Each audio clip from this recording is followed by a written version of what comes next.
Let's talk about punish for dreaming. No one got a pass. Nobody. We're talking from Nixon administration to Biden. We're talking about conservative, liberal, black or white, district or system leaders, north, south, east, west, everybody got it. It is absolutely laced with full truths and facts. The research is done and thorough. Thank you. And you offer a way forward. Like, we're gonna do that, we're gonna let you know, and we're gonna give you some very clear suggestions.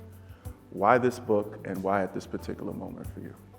I grew up with so many amazing young black kids, and then I lost so many of them. And I've always wanted to understand what happened to us.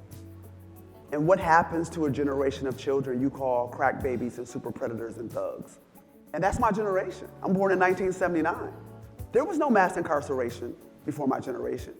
There was no school to prison pipeline before my generation.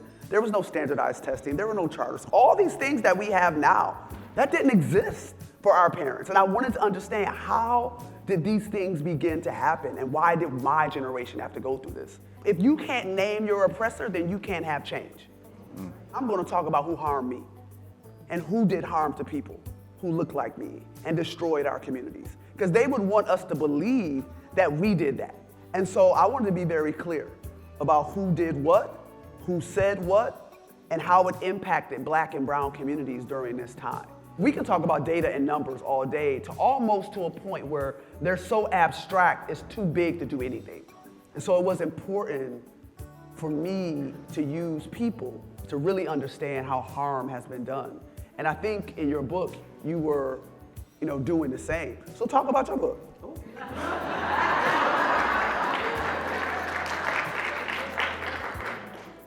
I love these three young men. I knew them, and I made mistakes with them along the way. I did not process well Josue's passing. I did not process well at all Sean's passing, which was the most recent. And Angel, who is the young man in the book, but his real name is Andy. Like, we had very similar lived experiences. They are me and I am them. And oftentimes I think we try to separate ourselves, right? Like with our young people, that story is so intertwined and interconnected with them. If I had to do my book over again after reading your book, something that I would have done is the inner child work that you do. And the one thing I'm really pushing for in teacher education is that we begin to think about who we are and the healing that we haven't done as children are now playing out in our classrooms.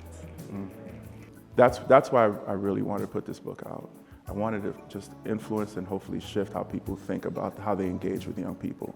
We gotta be well if we're gonna help someone else. Y'all, can we please show some love for New York Times best-selling author, Dr. Bettina Love.